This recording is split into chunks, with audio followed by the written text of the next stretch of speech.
Hey, Michelle, how are you?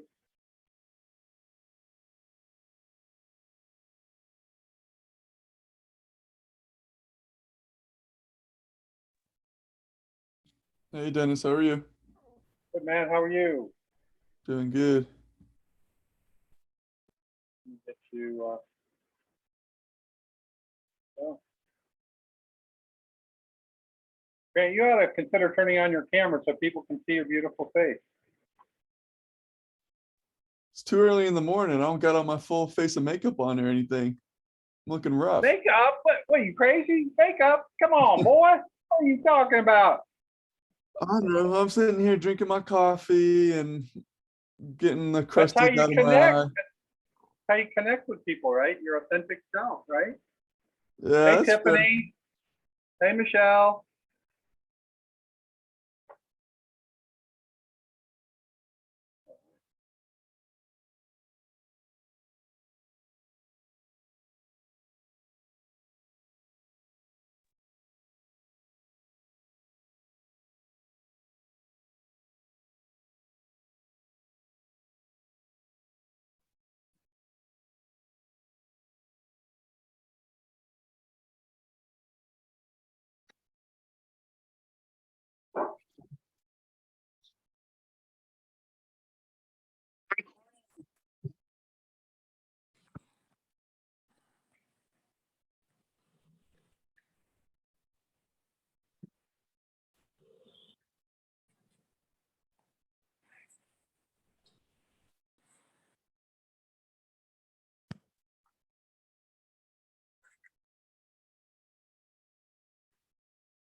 Hey, Bob. How are you? Okay, and you? I don't know yet. Too early. I hear you. It's Grant's Monday. still drinking his coffee. It's Monday. Yeah, man. I'm working on my third cup of coffee. Oh, you're ahead of me. I'm a big coffee drinker. Well, I'm physically large and I like coffee, so I guess you could say I'm a big coffee drinker too. Yeah, okay. Me too, Dennis. Me too. Hey, Wayne. Smile, Wayne. You're on camera, buddy. Smile, Wayne. You're on camera. All right. Hey, Wendy. Good morning. Can you tell me, when I look in my Zoom account settings, my little profile picture is there, but when I come to a meeting, it's always the little live screen, and I have Google, YouTube, I cannot figure out how to change and put my profile picture that's in my Zoom account there instead of my live terrible looking self first thing in the morning. This is in the arena of beyond my pay grade. Sorry. Okay. I don't think my picture shows up on mine either. So.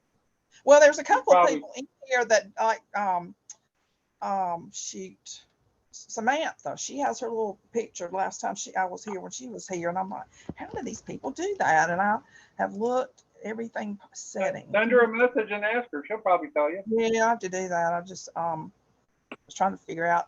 Seemed like a pretty simple thing to do, but show you your profile. Never simple. Never simple. Hey, Jack. Hey, Kime. How are you doing? Hey, good morning. Doing great, sir. All right. What did you say, dear? What is she trying to do? Jack is in a field with a bunch of cows, it looks like. I am outstanding in the field. Yeah, that's what they say about cow pies too. Yeah. I guess they're not standing. Hopefully it's not standing, right? They are standing, but they're not sleeping, so you can't tip them right now.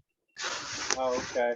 My sister told me about that. She went to school in a real rural area, and apparently they used to get fired up and then go out and tip cows at night. That's a good ad for doing better in school. So you go to a school where you don't go tip cows, right? Yeah. It's volume off, so we're not both going. Oops. Okay, well, everyone, if you don't mind muting, we'll get started. So we have talked about, we still got people coming in. I'm going to let you take care of that, Grant. We have talked about Simon Sinek and his, okay, hold on one second. I have to mute somebody here that's not muting. Okay, that's okay, now we're good. We've talked about the finite mindset and an infinite mindset. And we've talked about the differences, and I'm not going to rehash that, but I am going to introduce you to somebody today that some of you have been exposed to. And that is a woman named Mary, who is the owner, proprietor of Five Mary Farm up in the California-Oregon border, as far north as you can go in California. It's a very rural area.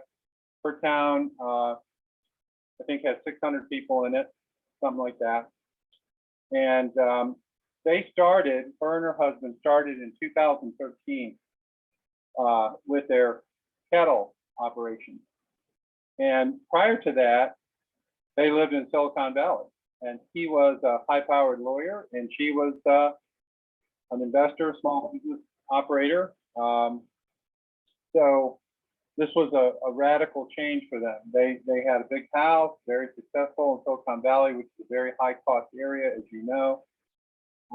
And for a bunch of reasons, they decided to move to extremely rural Northern California / Oregon. And in fact, if you've been reading about the latest wildfire in California, that's about 20 miles from their ranch, is where that particular, I think it's called the McHenry Fire or something like that. So they're really in a rural area. We're gonna watch some of her interview about how she has used social media to build her brand. But I want to just a couple more pieces of information before we go to that. So she started off by selling grass-fed beef, you know, and I think primarily to her friends and family in the Silicon Valley where she was originally from, which is about a 6-hour drive from where she lives now. She, since then, through a variety of things that have happened because of their success, she has, she now employs, I think, 70 of the people in this town of 600 now work for her full time. In addition to the cattle operation, they also have a high-end steak restaurant in the town. They have a bar. They have a distillery. They have a brewery. They have a line of clothes. They have a cookbook. They have an entrepreneurship academy for ranchers that more than 5,000 people have gone through the program at $99 each. So she's done a lot from what you would think of as kind of a limiting choice to operate a cattle farm in an extremely rural area. So she's done a lot, and social media has been a big part of her success. She's somewhere around 250,000 followers on Instagram. She's made social media important in building her clientele. So with that, we're going to give a look at to see if I can figure out how to share this content with any luck.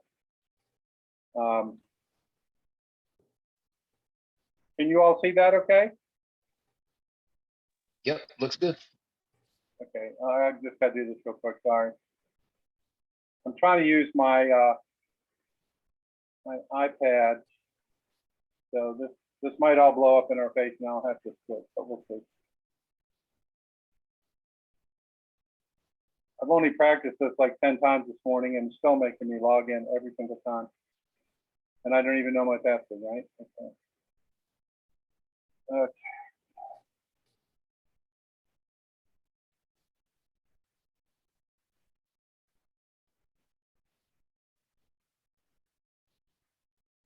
Well,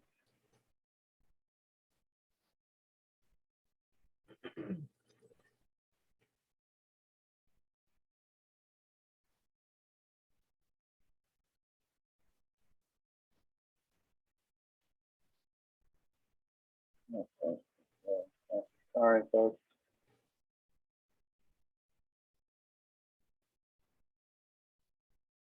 Hmm. Glad I practiced, huh?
All right, folks, I have no idea what's going on. Hold on one more second, sorry.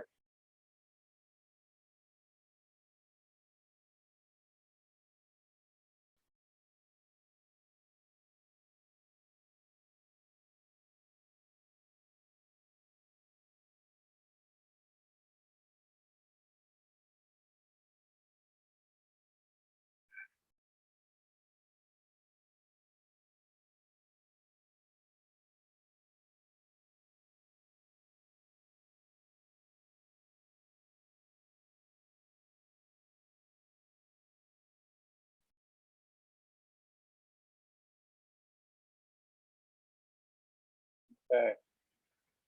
Almost there, sorry. Here we go.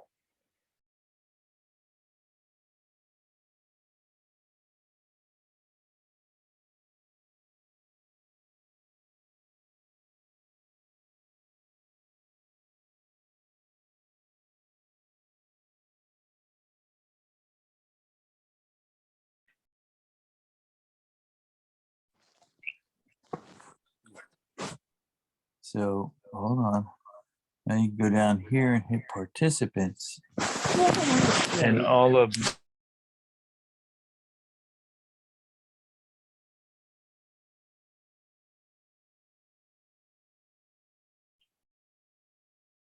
I'm struggling this morning, folks, sorry.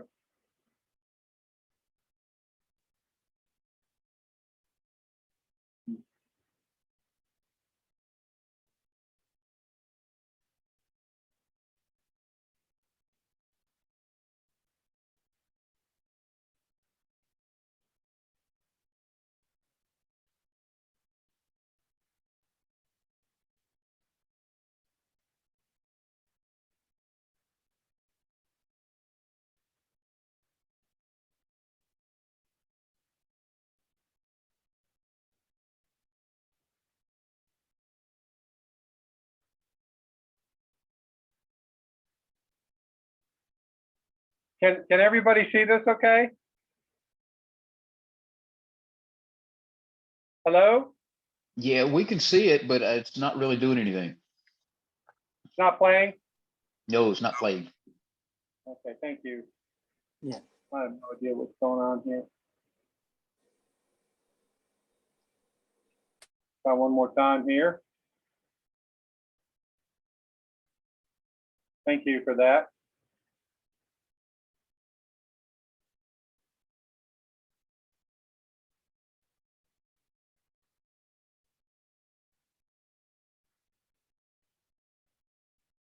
Can you guys see and hear that? We can see No, it, but it's not go ahead, playing Wayne. anything.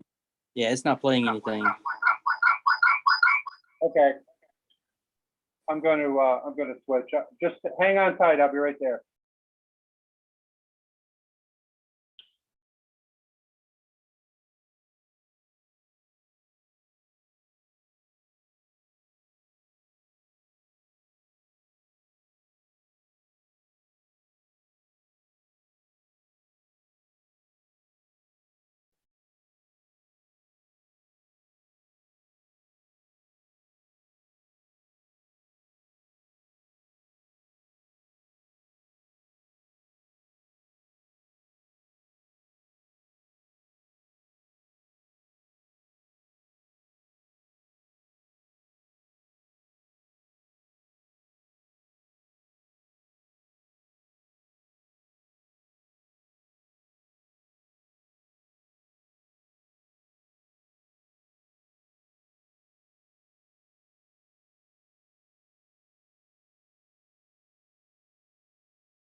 All right, let me try to fix this. I apologize for the complications here.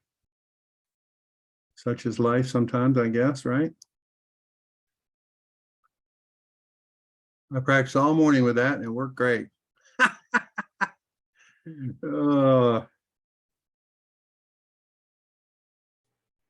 Technology is a wonderful thing as long as it works. Yeah, I'm trying to make it work, but I wanted to try to be able to use the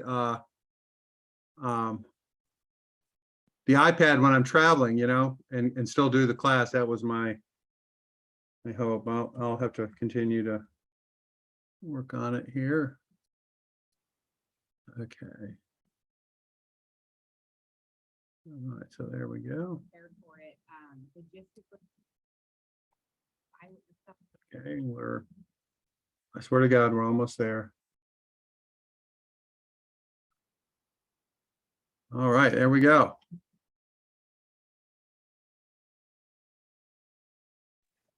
Got it. Selling, like, that's a lot of people, and it's just going to grow from there.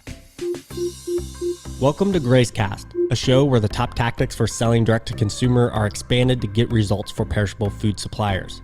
If you're in the fresh and frozen categories and you're looking for the latest insights on e-commerce, marketing, and business, subscribe and stay tuned. All right, everybody. Hello, and welcome back to another episode of GraceCast. My name's Brooks Hitzfield, joined with my brother Blaine, CEO of Seven Sons, as always. And if you've been listening for a while, and if you're watching on YouTube, you might realize that Blaine and I switched places today. That was not planned. We did, but the HDMI isn't working on my computer, so we had to swap things out. But Blaine, thanks for joining. Yep, glad to be here. Excited about our guest today. Yeah, today we are grateful to have an important guest on. Mary, is it Heffernan? Am I saying that right? Yeah, Okay. you got it. Okay. All right. Well, you're joining us remotely from Northern California, and we really appreciate you taking the time to agree to do this with us.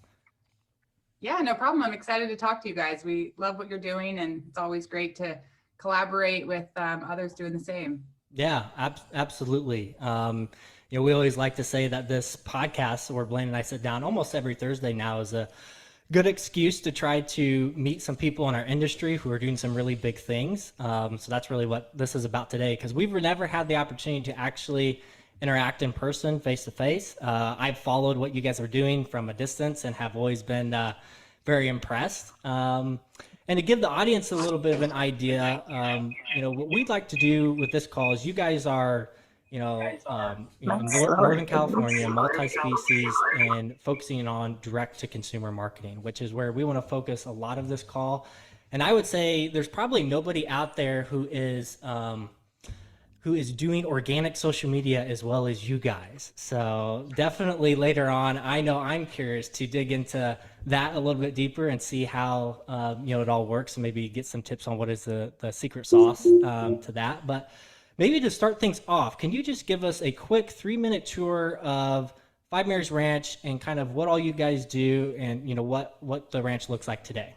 Yeah, for sure. So 7 or 8 years ago, my husband and I were both working in the Bay Area, which is kind of now known as Silicon Valley in California. That's where I grew up. It wasn't Silicon Valley then, it was small town California. But we were on a mission. We had restaurants here. I've kind of always been an entrepreneur, so I've had a lot of different small businesses. My husband was actually a lawyer, which is very comical. If you see him now covered in mud in, ratty Carhartt jackets and calloused hands.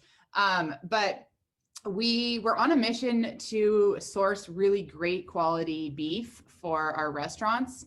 And we worked with so many great small farms that had these great stories. We would dive in, we would rent the trailer and go to their ranch and pick up the steers ourselves and take them to the butcher. But we just found that either the small farm was, really focused on their story and raising animals well, but not really the product. So that, as you guys know, there's a lot that goes into raising quality meat, and it is a very involved process with a lot of steps and a lot of inputs. So either they didn't have the resources or the desire to really put those inputs in, or they did, but on a small scale, harvesting once a year, and they couldn't provide us product all year long. Very common problems for small farms. But we wanted that connection. We wanted that story. We wanted to serve our customers and our family meat that we knew and trusted to source. So after going around and around and literally a year of research on, you know, what we wanted a barley finish, we wanted extended dry age, we wanted Black Angus cattle with great genetics. We were like, okay, so we can't find this. Like, what if we just do it ourselves? We've always been go big or go home people, but that was pretty bold and a little naive of us to think like we can just do this, you know, on the side and still continue our lives here. But we were both passionate about, you know, having this dream of land for our family and an escape from Silicon Valley on the weekends to, you know, drive up and let our kids run around barefoot.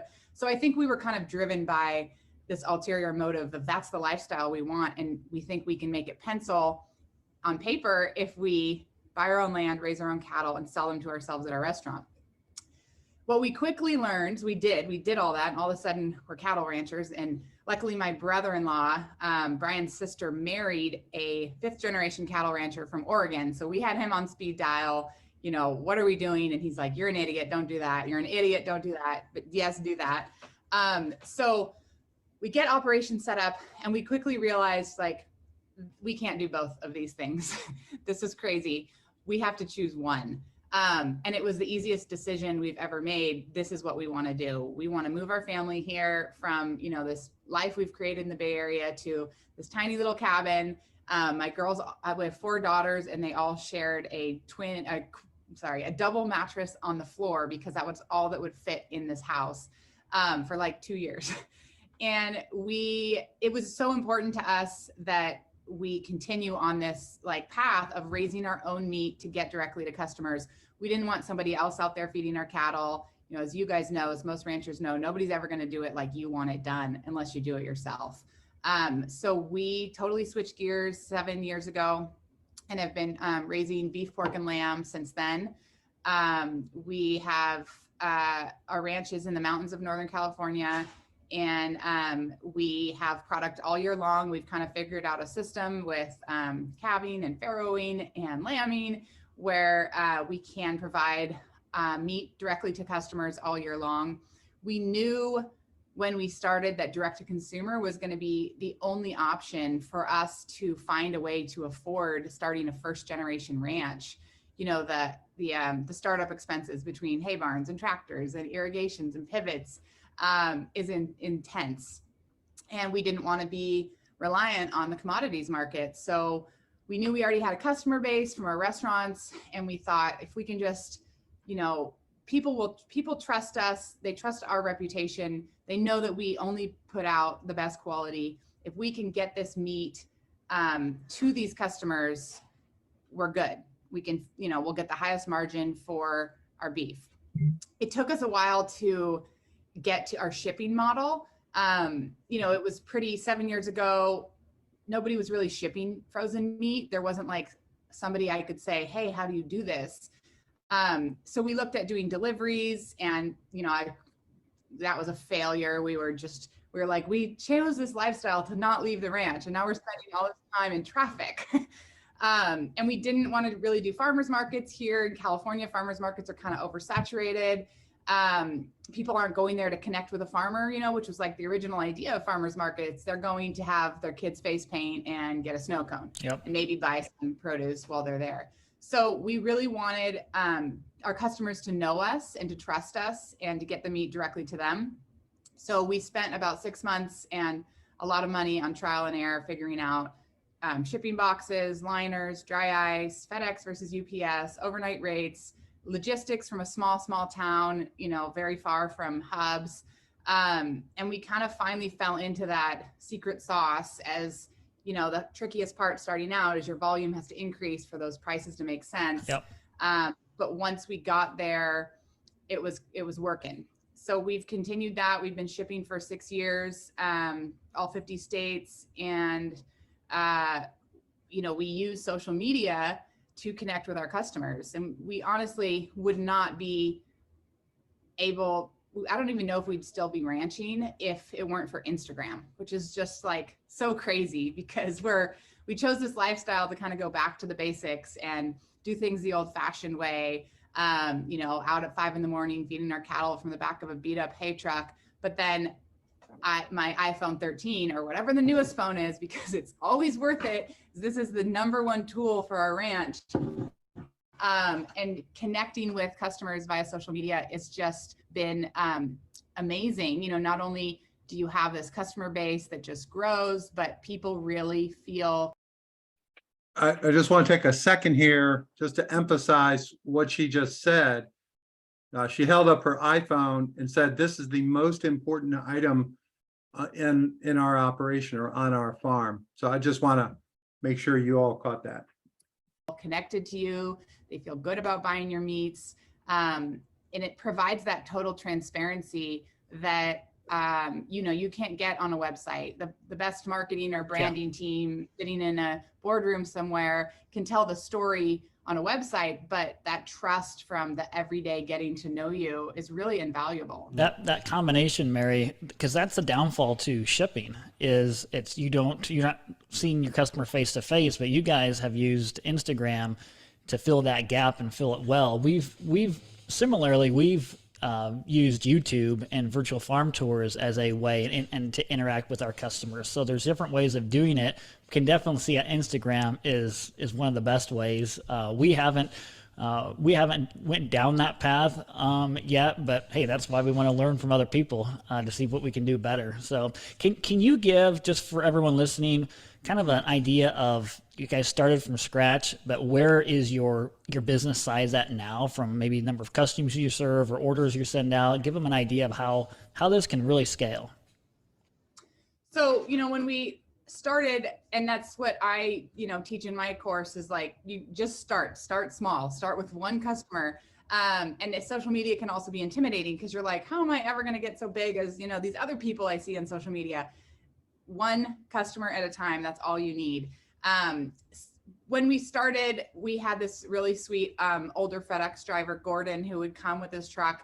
And at the time, we had a converted shipping container as a freezer and another shipping container for my boxes. And I would, you know, was outside on a table, having to go to the house to print labels and coming back and putting it all together. And I would send, like, you know, 5 to 10 boxes, and Gordon would come pick them up and he'd be like, patting on the back, like, good job. Like, look at this. You're sending 10 boxes today. I'm so proud of you. And I'm like, well, thanks, Gordon. But, you know, I'm going to ship 100 boxes soon. And he's like, oh, that's so cute. Like, nobody really does that here. Like, that's probably not going to happen, but I like that you have dreams. And now, you know, we're shipping 300 to 500 boxes a day, 3 days a week. And Gordon retired, but by the end, every time he would pick up, he would just look at me like, you did it. You really did it. So we now, I think we're at 50,000 customers. We ship about, see, I always have to check my math when I write this down. So we're harvesting 40 steers, about 40 hogs, and 30 to 40 lamb a month. So putting in boxes, like last week we shipped 15,000 pounds of meat to our regular farm club customers, so our monthly subscription box customers. We have over 1,000 monthly subscription box customers, and it's flexible. So usually not everybody gets a box every month, but we'll ship like 600 of those regular orders, and then restock orders kind of happen all month long. So it's definitely, you know, grown. We're kind of at the point now where we can't grow much bigger on our ranch, and we don't have really aspirations to get a bigger ranch or have another ranch. Employees are the hardest part of this business. We have one ranch hand, and my husband does everything, including last night he was fixing the water heater at the restaurant and meeting the propane guy at the our new meat plant. Like, he really is a machine. I'm so thankful for him because he keeps the wheels on the bus and does it all. And you know, to him, quality is number one, and the utmost care for our animals. There's no shortcuts. And so it's hard to find anybody who can do that as well. So we're at a place where we have, you know, the right number of animals on our ranch, and that's kind of what we want to harvest every month. Like most of us in these past 2 years, demand has been soaring, but logistics have been becoming more and more impossible. Not only costs, but just getting the barley, getting the hay. Yeah. And then harvesting is kind of all of our Achilles heel, right? So the USDA slaughterhouses and cut and wrap facilities, there just aren't enough of them. And if, even when they are, you still have to look at quality. Like, you've worked so hard to raise this animal and you hand it over. Don't and ruin it. Yeah, don't butcher it. don't let the butcher it. So that to us has always been the biggest struggle, and it's out of our control. And you just get a call the night before you're about to ship 40 steers to the processor, and you've got the brand inspector there and your truckers lined up, and they call like, nope, we can't take them, and there's nothing you can do. So we realized that early on, and realized that probably having our own USDA harvest facility was the direction we were going to have to go.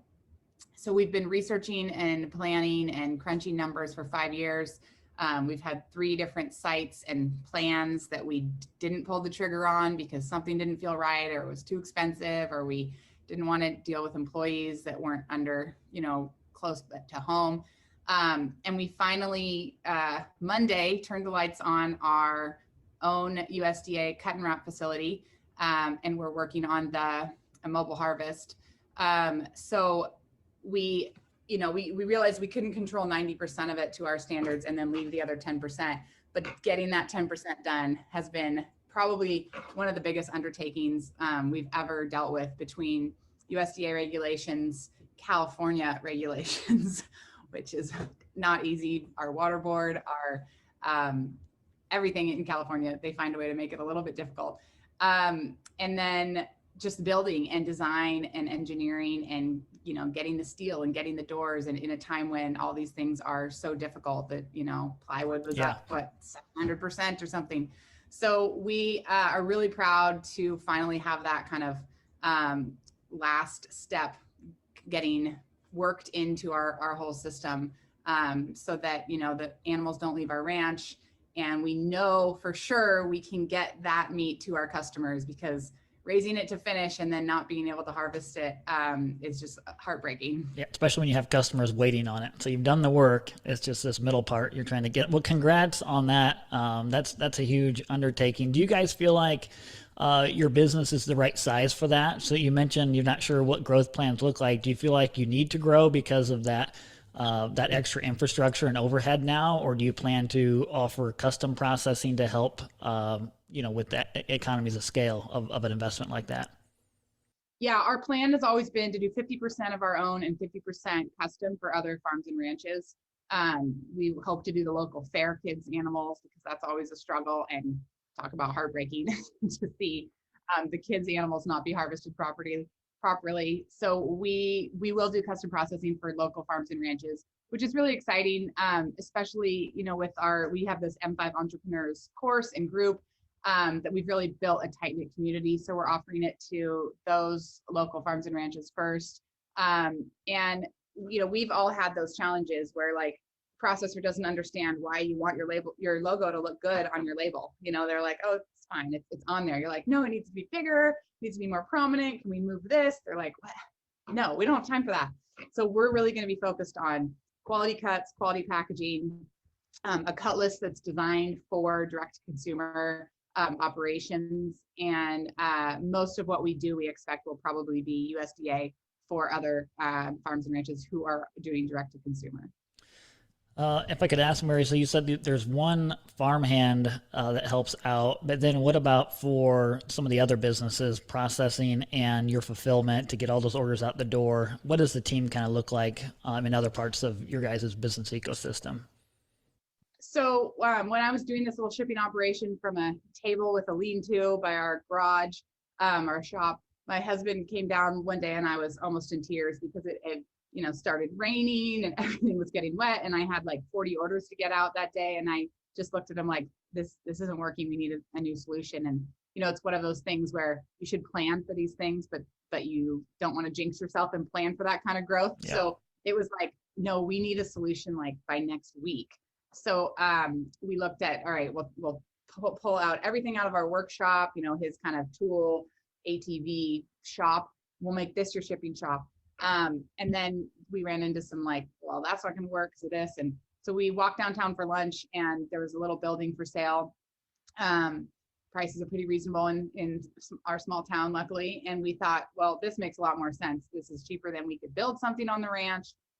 It's vacant. It just needs some gross old carpet pulled out, and we could start operations quickly. So we opened Five Mary's Farm Store in our downtown and moved shipping operations there. You know, bought the nice walk-in or reach-in freezers, built a walk-in, have a dock in the back for UPS.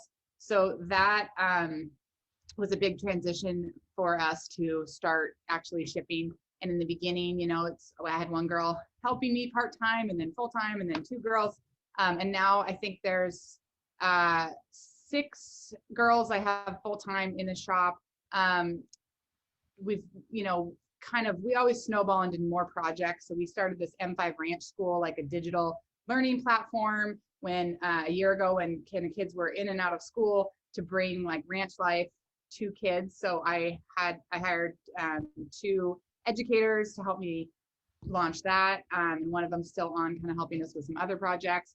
But it's kind of nice because we're all in this shop together, and everybody knows they are team players and multi-purpose. So everybody has their roles, whether it's helping with, you know, content and blogs and newsletters, to shipping, customer service, to making boxes and restocking freezers and labeling all our meat. But on ship days, everybody jumps in. If it's a busy ship day, we have to start at like 5 a.m. just so we can make it by the time that FedEx truck comes.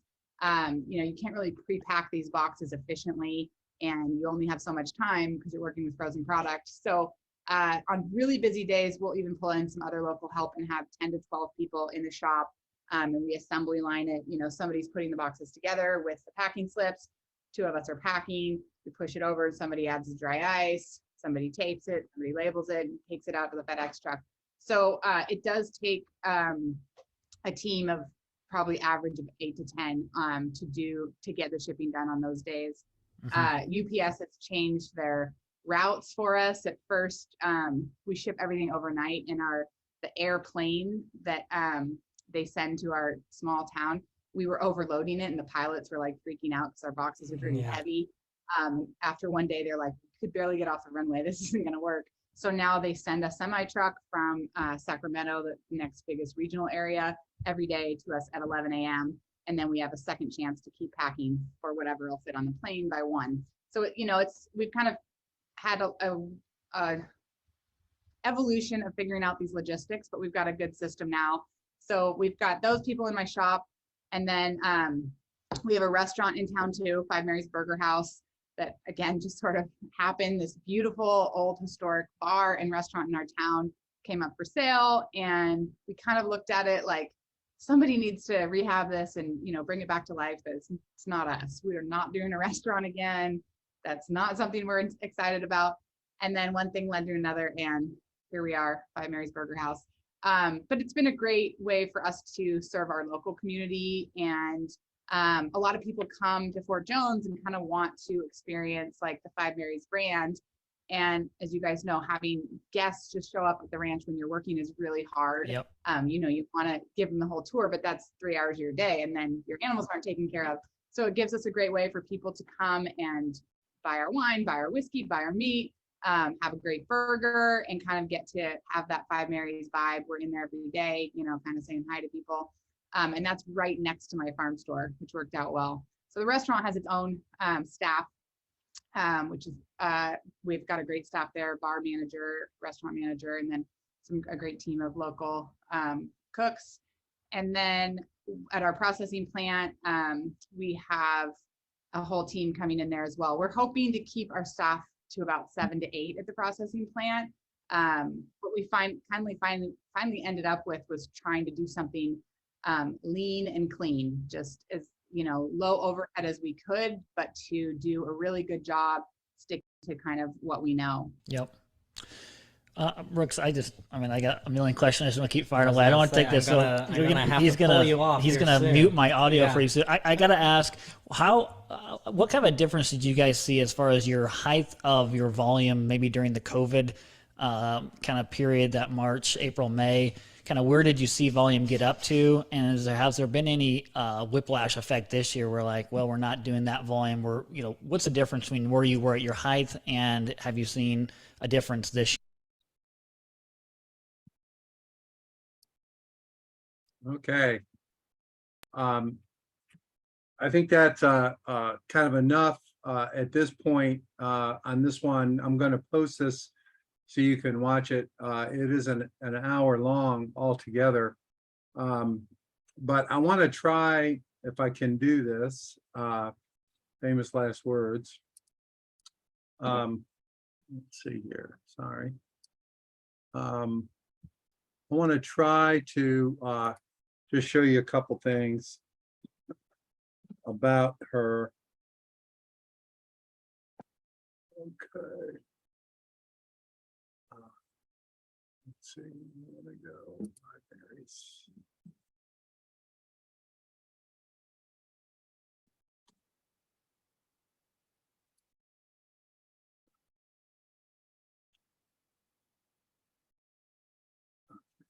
Let's see here. Oh boy. Okay.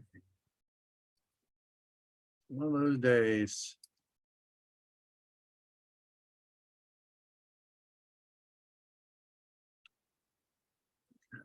So we'll see if we can find this here.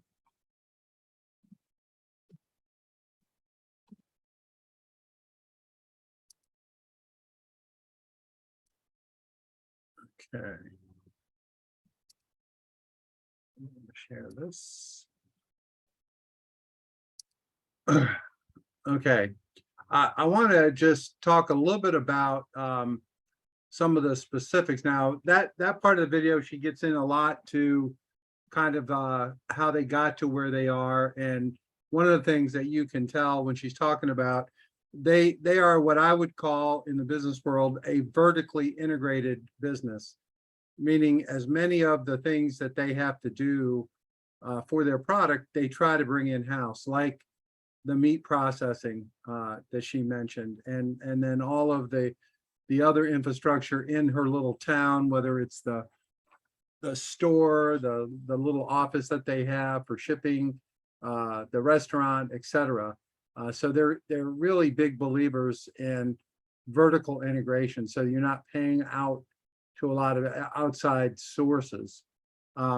But I did want to take a second here to talk a little bit about her efforts on Instagram. And she started the video talking about how the phone was her most important tool on the ranch.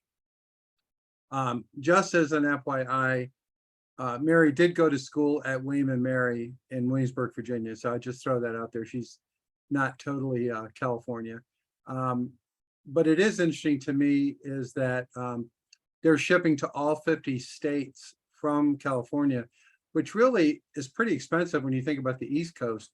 I think a lot of our beef producers have a huge advantage just from a distance perspective from markets like in the, in New York and Washington and so forth. But first of all, just a couple things. Here she has 243,000 followers that have followed her on Instagram.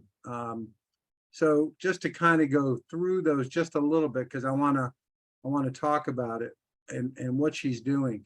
So if you look through here, and I'm just kind of slowly going through, we'll just take a look at this one maybe a little more in depth. This is her husband. Can't apparently pause it. There we go.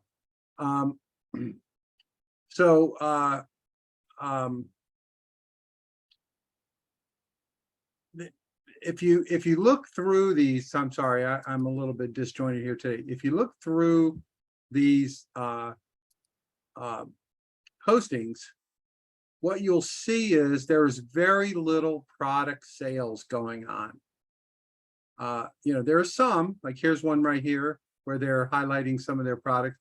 But most of these posts are what I would call slice of life type posting or story posts, where she is telling the story of her and her family on this ranch. And, you know, there's a lot of different things going on here as we stroll through here. You can kind of see, you know, the grill, and here's a little bit from one of their locations, so forth. But it's basically pictures, and I'm going to call them aspirational pictures. Aspirational in the sense that there are a number of people in the US and probably worldwide who really would like to drop everything and move to a farm and do this kind of thing, you know, make a living in a different way. So I just want to point out that the potential of content is really important, and it goes way beyond selling, you know, particular products. Although they do that occasionally, you'll go through here and you'll see it. But it's more slice of life and more, you know, here's what we're doing, you know, etc. Rodeos, and just you can just kind of get a gist of what's going on here. She also posts oftentimes 5 or 6 times a day, which is a lot. And I don't know that she's doing the posting or if she has a staff person who does it. I'm not 100% sure. But this idea of creating a discussion or a story about your business and about what you're doing is really how you should use something like Instagram. It's really not a direct marketing or direct sales tool, although a lot of people use it for that. They promote ads or they promote sales or whatever. But in this case, it's really setting the story of the brand so that everyone gets a sense of kind of what's going on.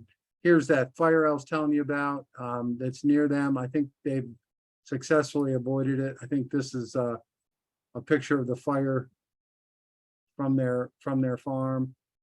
You can kind of get a sense of what's going on.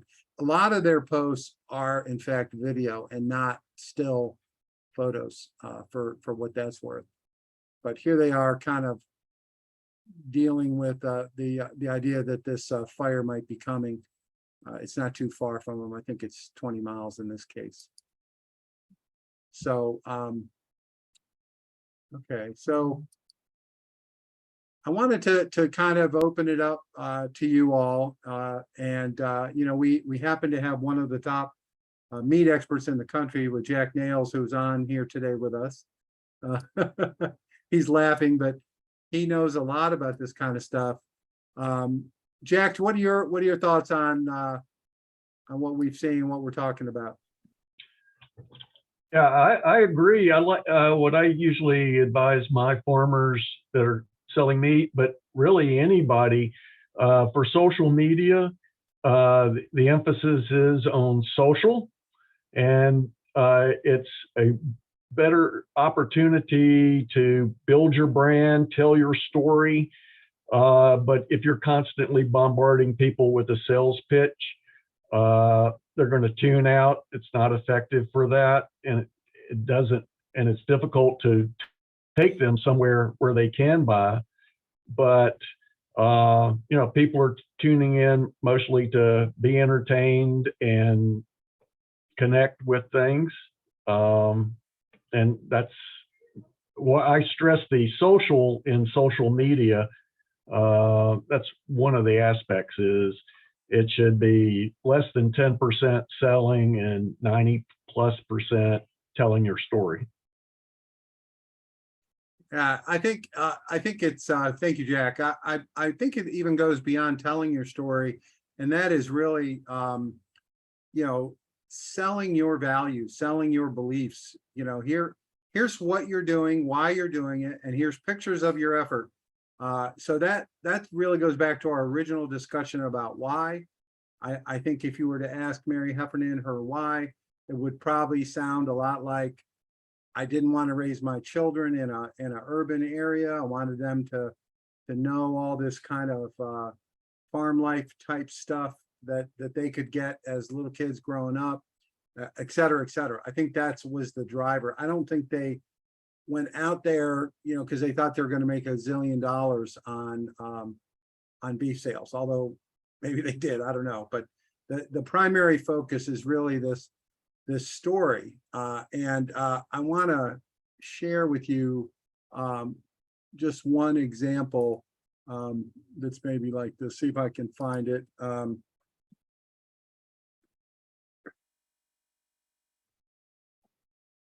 Okay, let's see here. So I'm going to share my screen one more time. So what has happened over time, let's see, we want to share a screen. Okay. So what has happened over time with her, even before she formally created this entrepreneurs program or whatever, a lot of people just gravitated toward her who shared her dream. And this is a woman here. It's called Ballerina Farm. It happens to be in Utah, I believe. Yeah. But a couple of things. She actually went to Five Mary's Farm and spent a couple of weeks there learning all of this stuff. And she went back to her farm with her husband. She has 1.4 million followers on Instagram. And she just basically does the exact same thing. She just has a different story to tell. Number one, she has 7 kids. And there's other things about her. She's also doing lots of other things that Mary doesn't do. Like she has a bakery and does all kinds of cooking and stuff like that she promotes. But it's the same sort of thing as you kind of look through these posts. It's kids, it's farm life, it's, little things that, when's the last time you saw a cowboy with a rope, a lariat, that not a lot of them in my life personally, but anyway, same kind of thing, telling the story. And she's up at 1.4 million followers, also selling a tremendous amount of food, not only meat and stuff, but also other products that she makes. So, this and there's several others. There's one in Nebraska who's and I can never find it, but their 21-year-old daughter served as an intern to Mary while she was in college. And the family farm was going down the drain. The father was older and getting tired, and she was in college, this woman. And so she ended up becoming Mary's intern for 6 months or whatever it was. And now she's doing it. She went back to Nebraska, got married, and has created basically the same thing. She is selling, her family has been farming for years, but never really got out of its own way. I think they made a living, and now they are booming. They're selling a ridiculous amount of stuff all over the country. I think she's 22 or 23. She got married. They actually, I believe, have bought another farm because their business got so large. But they're following the exact same playbook, right? The same playbook: slice of life, social media, control as much of the process as you can internally, and be willing to ship, everywhere. Now, all of these people are in fact selling beef. I understand that, but I think that there's a lot of lessons here in other respects, particularly the brand building on the social media, which is just different. It's a different use of social media than I think coming from my background, I look at anything where there's a lot of people as a chance to sell something, right? You want to sell to an audience. So if, I have 5,000 followers on my whatever, Facebook or whatever, my instinct is to try to sell them stuff, even though I don't personally sell anything anymore.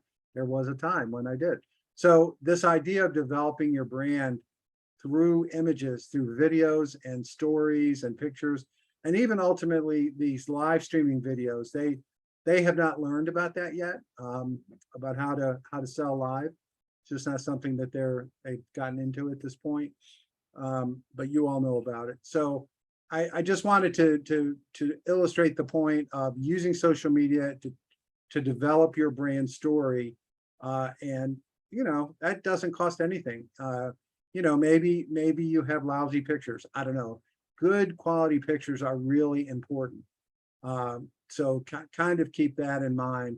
If you don't have great pictures, give some thought to stock photography. You can sign up for one of them. There are several that are free, et cetera. So don't underestimate the importance of good photos, and by extension, videos as well. And you'd be surprised if you kind of hit on a theme or a story or a brand building story that resonates, you'll gain customers. You'll probably also gain people who want to try to do what you're doing in some form or fashion. So don't be surprised if that happens as well. So with that, I'll kind of open it up to comments or opinions or whatever anyone thinks. Besides Jack, I already picked on Jack. How about you, Kime?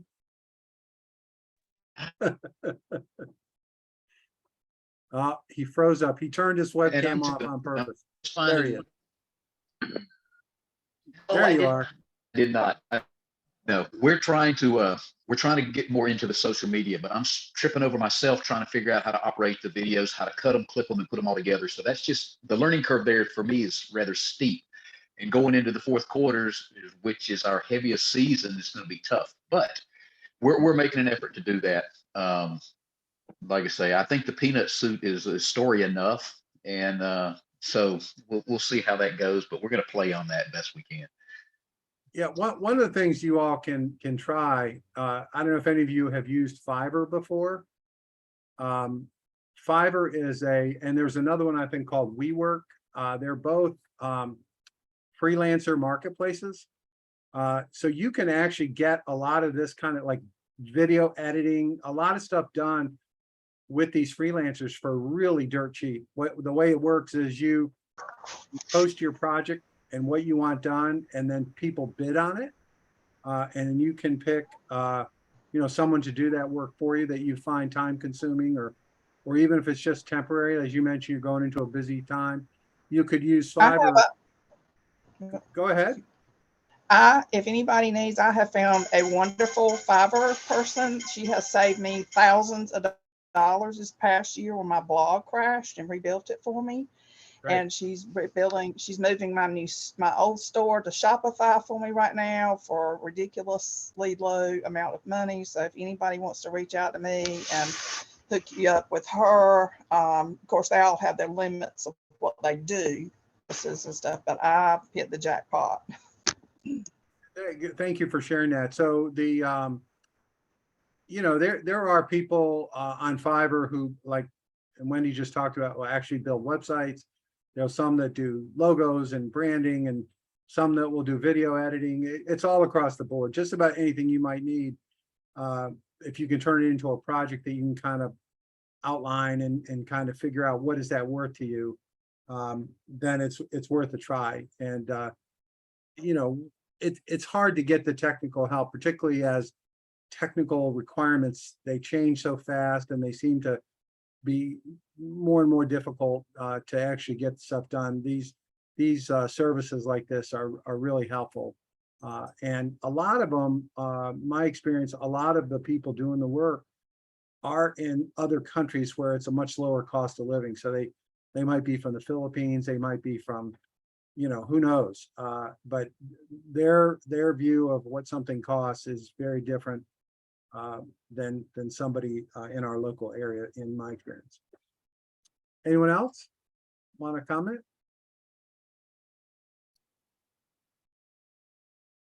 Okay. All right. Well, I apologize for the complications this morning. I learned a valuable lesson, and that is the iPad's not going to work. It doesn't appear for this kind of thing. It just doesn't share the screen very well. It's not like on a computer where it lets you choose the screen. It's a much more complicated process. So I'm not going to mess with that anymore, I promise, unless I absolutely have to and have no choice. Or if I'm not sharing my screen, it's fine. It's just a limitation that it has. Tomorrow, we have an interesting guest speaker. So there is a company that is in Raleigh. Don't ask me what they did. I can't remember, but they sold out for like $400 million. And the team of people who are behind that have decided to start a small business bank online. And so they reached out to me, and make sure you ask them tomorrow. They have a grant program where they will give you up to $2,500 to do stuff. So I want every one of you to ask for that. So they don't forget. I had no idea how the process works, but they want small businesses. They're trying to do a bank based on an app and provide services that are relevant to this group. So we're having their couple of their executives are going to come on and give a demo and talk and answer questions tomorrow. I think it'll be really good. And they are based in Raleigh, and Viably Bank it's called. But the grant program caught my attention. And let's see. And then Wednesday, for those of you who remember, we're going to go through what they call it a website makeover. But what it really is kind of a really basic, here's what your website should do or offer to your customers in order to make sales. And it's done by somebody who makes sales like crazy. So one of the things that is always hard, it's one thing for a website to be beautiful or, oh, I love the way that looks or whatever. That is not the primary purpose. The primary purpose is to make sales. So I have learned, as some in this class have learned, that there are some tricks, and you're going to learn them on Wednesday. And I think you'll like it. It's very practical, very, I think a lot of folks here have already, from previous classes, adopted it. So that will be Wednesday. And then Thursday is just an unbelievable story. I hope you guys enjoyed as much as I do. How many of you heard of Misfit Market? You ever heard of that? Okay, so some of you have. So believe it or not, that didn't start till 2020, which is mind-blowing to me. They just raised $300 million from investors. They have 400,000 customers in all 50 states in the United States. And the story is simply phenomenal. So I have an interview with the founder, and he can't be more than 22. I don't know how old this kid is, but he's young. I think he's 29 actually. But it's an incredible story that I think all of you will enjoy, and how he arrived at this. It only took him about 8 failed businesses to get to this point. That's a really good story. But what they're doing, and in their case, they're selling, they're selling produce. They're selling stuff that farmers grow or people grow. So I think you'll enjoy it. That'll be Thursday. And then next week is going to be a kind of an incomplete week. I'm going to have customers aren't buying, here's why, which is a really good talk. On Tuesday, the 23rd, we're going to meet Zoe from the United Kingdom, who makes fancy cakes, and insane story. You're going to love her and what they're doing. It's insane. And then unfortunately, both Thursday and Friday, there's no class because I have to go. We're having a board meeting for the North Carolina Rural Center in the western part of North Carolina, and I have to go drive out there. It's like a 6-hour drive. So that's why I was trying to get my iPad so I can use it, but I don't think it's going to work. So I'm just going to go ahead and cancel Wednesday and Thursday, unfortunately. If in the meantime, I miraculously figure out how to work this, then I'll put it on the schedule. But for now, it's not. So any questions or thoughts for anybody? Okay. All right, well, I guess with that, I'll see everybody tomorrow and make sure you ask for the $2,500. All right. See you guys. All right. Thanks, Dennis.